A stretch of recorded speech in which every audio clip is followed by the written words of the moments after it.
धन्यवाद। आज मिति 2077 साल जेठ 5 गते बसेको मन्त्री परिषदको बैठकले भूमि व्यवस्था, सहकारी तथा गरिबी निवारण मन्त्रालयबाट प्रस्तावित नेपालको अध्यावधिक नक्सा स्वीकृत गरेको छ।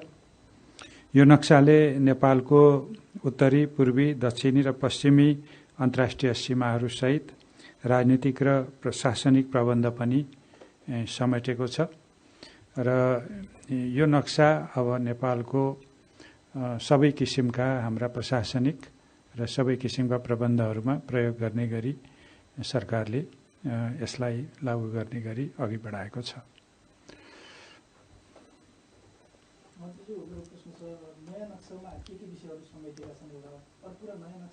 यो नयाँ नक्सामा हाम्रा अन्तर्राष्ट्रिय सीमानाहरूमा खास गरी नेपालको पश्चिमोत्तरी क्षेत्रमा रहेको लिम्पियाधुरा, लिपुलेक र कालापानी क्षेत्र समेटिएको छ। यो नक्सामा नेपालको संहिता अनुरूपका प्रदेश स्थानीय तहहरू पनि समेटेका छन्। अन्तर्राष्ट्रिय सीमाहरू अरू यथावतै छन् र अब यो नक्सा बमोजिम नै हामीले हाम्रा निशान छापहरू, त्यसै गरी हाम्रा कतिपय सरकारी कामकाजमा प्रयोग गरिने हाम्रा नक्साहरू, त्यसै गरी विद्यालयमा पढाइने पाठ्यपुस्तकहरू र सबै अरू हाम्रा चाहिँ सार्वजनिक प्रयोगमा ल्याइने नेपालको नक्सा यही अनुसारै अब अध्यावधिक हुनेछ। र अब जहाँसम्म चाहिँ यो बजेटको तयारीको सन्दर्भको कुरा उठाउनु भएको छ, हामी दैनिकी जस्तै कोरोनाको जोखिम बढ्दै गरेको अवस्थामा छौँ।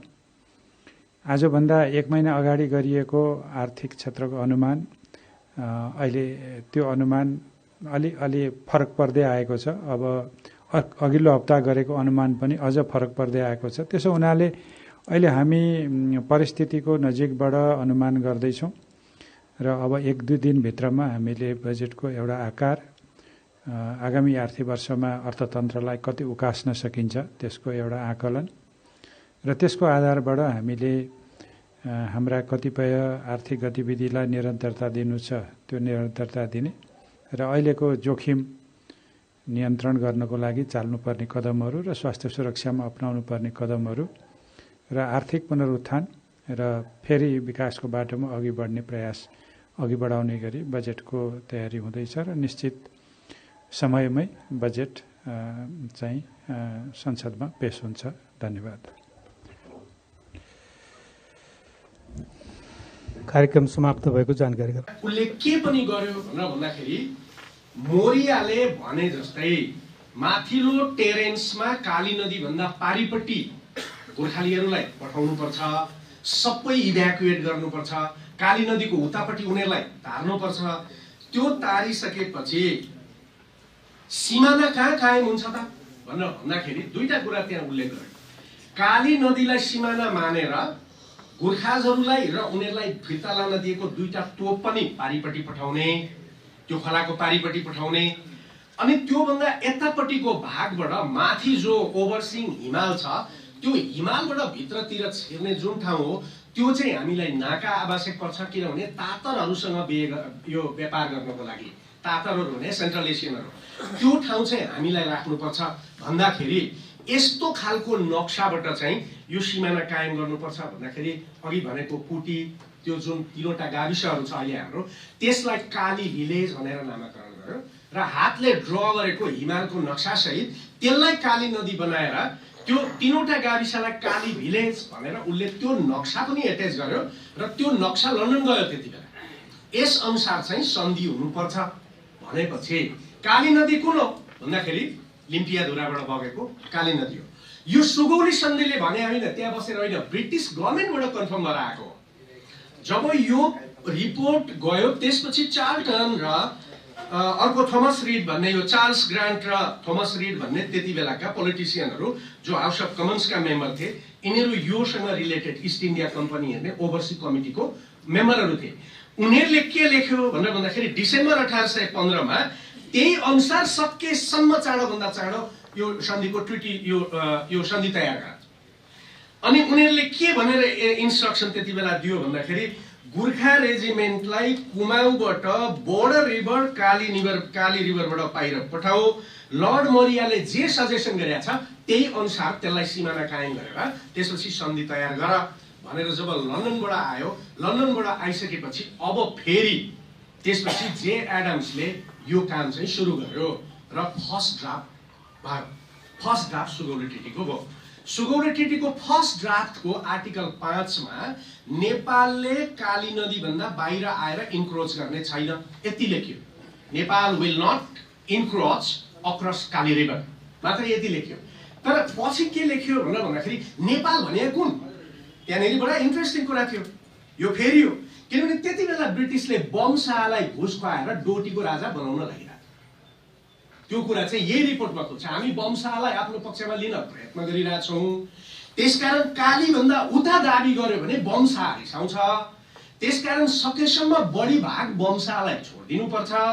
त्यसकारण हामीले काली भन्दा उता तर्नु हुँदैन भन्ने फेरि अर्को सेक्रेट लेटर पनि 1815 अगस्तमा दिल्ली आयो। दिल्लीबाट फेरि के भनेर भन्दाखेरि लन्डन गयो। त्यसकारण के भन्यो भन्दाखेरि अब वंशाले यो पछि लिन सक्ने स्थिति भएन। वंशालाई पनि लोभ नभएको चाहिँ होइन रहेछ। पटक पटक यिनले ब्रिटिससँग भेटघाट गरेको, वंशाको दूत आएको, अनि त्यसो गर्दा नेपालको चाहिँ आक्रमण भयो भने के गर्ने भन्दा तिमीहरूको सेना आउँछ कि आउँदैन भन्दा हामी सुरक्षित गर्छौँ। त्यही कारण शारदाभन्दा मास्तिर अक्टरलोनीले क्याम्प हालेर बस्ने भन्ने लगायतको यो सारा डिटेल्स कुराहरू भयो। तर पनि वंशाले अब के कारणले हो आक्रमण गर्न यो लिन सकेन।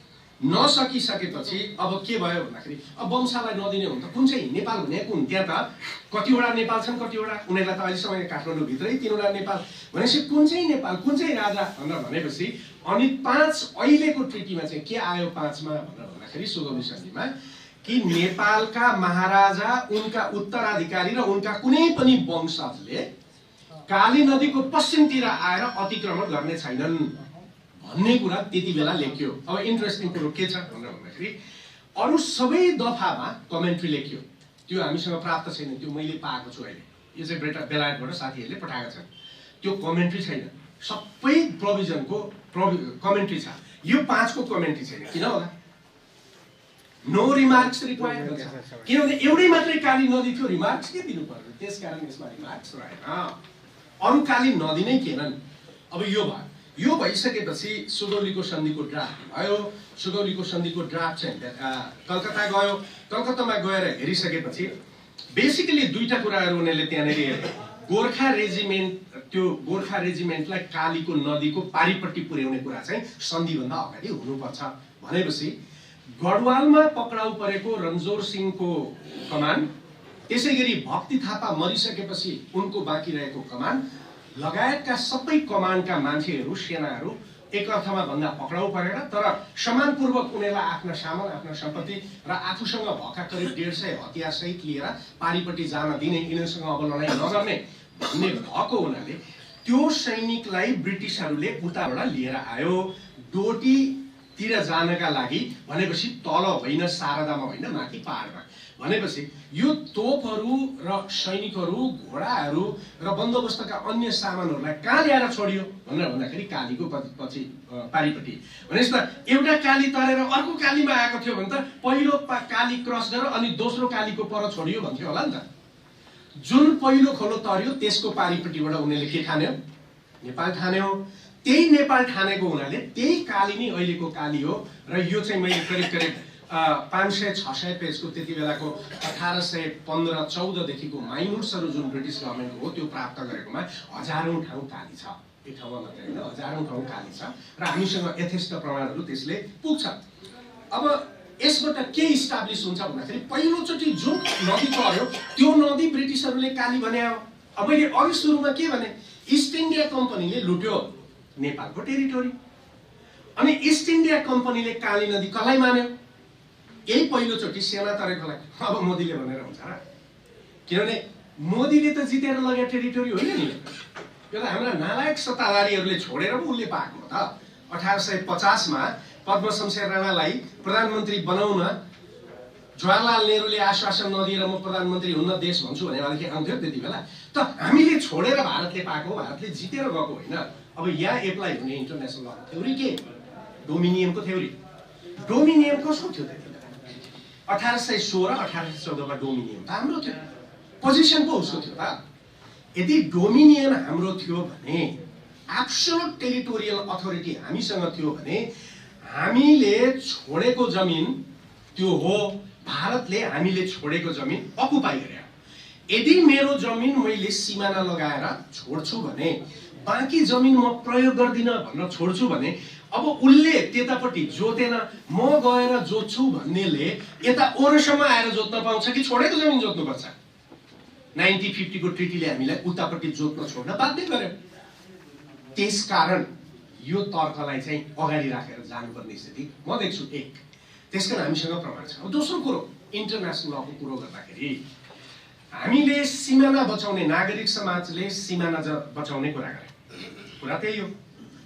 सीमाना बचाउन हामीले बचाउनु पर्ने कुरा के हो लिम्पियाधुरा हो लिम्पियाधुरा भने के हो त्यहाँबाट निक्लिएको खोला सीमाना हो खोलो बचायौं भने खोलो आफ्नो पार्यौं भने सीमाना आफ्नो हुने भयो त्यहाँ त कोर्ने कुरा त भएन खोला जता जता लड्छ त्यो खोला चाहिँ त्यहाँनिर सीमाना हो भनेपछि कसरी लिम्पियाधुरालाई नै काली नदी हो भनेर प्रमाणित गर्ने चाहिँ हाम्रो लडाई हो यदि त्यो नदीलाई काली नदी हो भनेर प्रमाणित गर्यौं भने हाम्रो सीमाना निश्चित हो त्यसका लागि प्रमाण छन् अब काली नदी नै लिम्पियाधुरा हो भनेर हामीले भन्ने कुराको हकमा यथेष्ट प्रमाणहरू अरु छन् वैज्ञानिक प्रमाणहरू छन् इत्यादि छन् ती सबै कुराहरू छन् अब अहिले प्रश्न के हो भनेर भन्दाखेरि इन्डिया लिम्पियाधुराको नदी क्रस गरेर हाम्रोतिर प्रवेश गरेको कुरा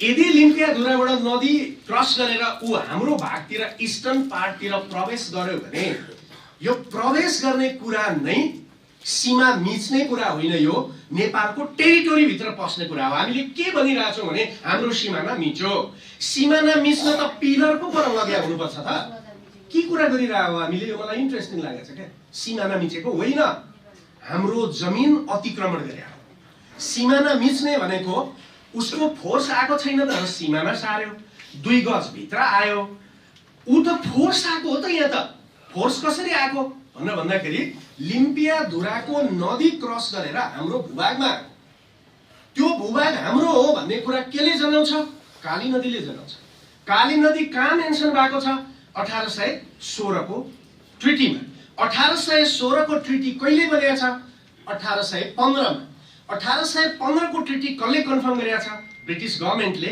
बेलायतमा त्यो ट्रिटीको मस्यौदा पारित भइसकेपछि मात्रै यहाँ आएको स्थितिमा इन्डियन आर्मी हाम्रोतिर आउनु भनेको सीमाना मिच्नु भने चाहिँ बोलीचालीको भाषामा ठिकै हो जस्तो हामी पनि जग्गा खिचला गर्यो भन्छौं नि खिचला गर्यो भन्ने अर्थमा तर रियालिटी यहाँ के हो भने जमिन हाम्रो सीमाना मिचिएको कुरा चाहिँ स्वत हो तर सीमाना मिचिएको भनेको यहाँ के हो भनेको भन्दाखेरि इन्डियन मिलिट्री नेपालको टेरिटोरी भित्र बसेको अब हामी हाम्रो भूभाग यति खायो भन्ने कुरा गर्छौं 372 395 जति स्क्वायर यसलाई पनि म के भन्छु भनेर भन्दाखेरि यो टेरिटोरी भित्र अतिक्रमण भयो भनेर भनौं हामीले 1 इंच सोभरेन्टी भित्र पस्नु नै नेपालको टोटल सोभरेन्टी भित्र पस्नु अकर्डिङ टु इन्टरनेसनल ल त्यसकारण होइन हाम्रो अरु भूमि चाहिँ सुरक्षित छ 372 मा चाहिँ सोभरेन्टी छैन सोभरेन्टी त फ्र्यागमेन्टेड हुँदैन इंचमा सोभरेन्टी त इन्टरनेसनल लबाट फ्र्यागमेन्टेड हुँदैन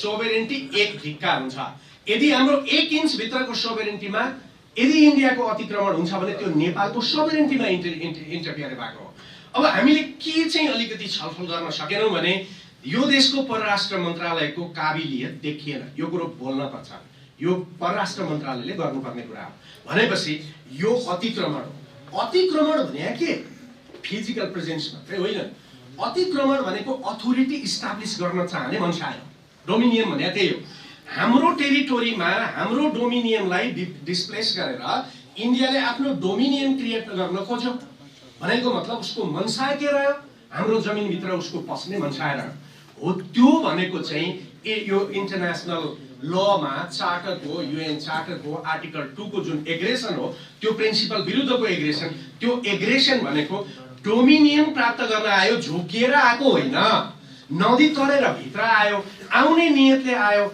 र हाम्रो टेरिटोरी अकुपाई गर्ने उसको नियत, उसले डोमिनियम इस्टाब्लिस गर्ने भएको हुनाले द्याट इज एग्रेसन। त्यसैले फिजिकल प्रेजेन्स मात्र होइन, मेन्टल स्टेट चाहिँ यसमा धेरैभन्दा धेरै ठुलो हुन्छ। त्यसकारण अघि हाम्रो हर्कजीले भनेको यसमा इन्डियाको रिजर्भेसनले काम गर्दैन। भोलि इन्टरनेसनल कोर्ट अफ जस्टिसमा हामीले मुद्दा हाल्ने सिमानाको होइन, अतिक्रमणको, एग्रेसनको। एग्रेसनमा कम्पलसरी जुरिसडिक्सन रिजर्भ गर्न पाइँदैन, द्याट्स अ क्राइम। त्यसमा एग्रेसन भन्। त्यसैले हामीले भोलि केस जाँदाखेरि जाने कुरा एग्रेसन हो। एग्रेसन कसरी भयो? मिलिट्री आयो। मिलिट्री किन आयो? हाम्रो जमिन अकुपाई गर्न आयो। कसरी आयो? खोला तर्यो। खोला के हो? सिमाना हो। त्यसकारण प्रश्न हाम्रो सिमाना कहाँ हो भन्ने एकिन गरेर नापौँ भन्ने होइन हाम्रो मुद्दा इन्टरनेसनल कोर्ट अफ जस्टिसमा।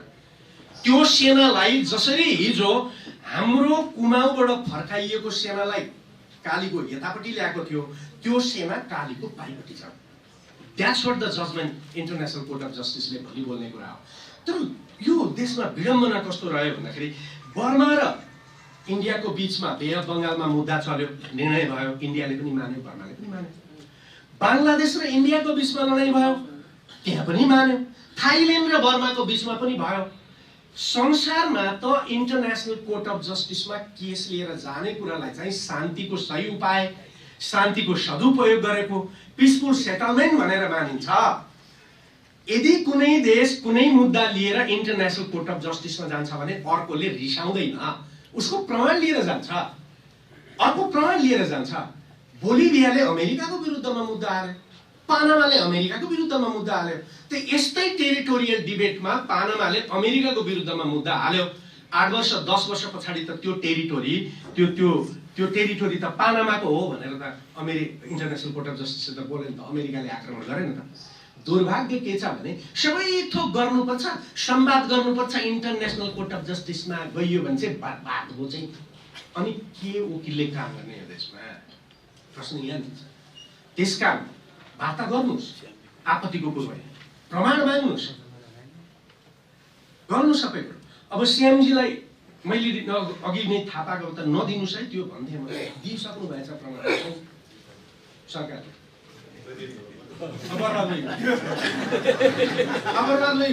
भोलि पाइन्छ कि पाइँदैन त्यत्रो लाएर खोज्नुभयो, अब पाइन्छ कि पाइँदैन समस्या त्यो छ।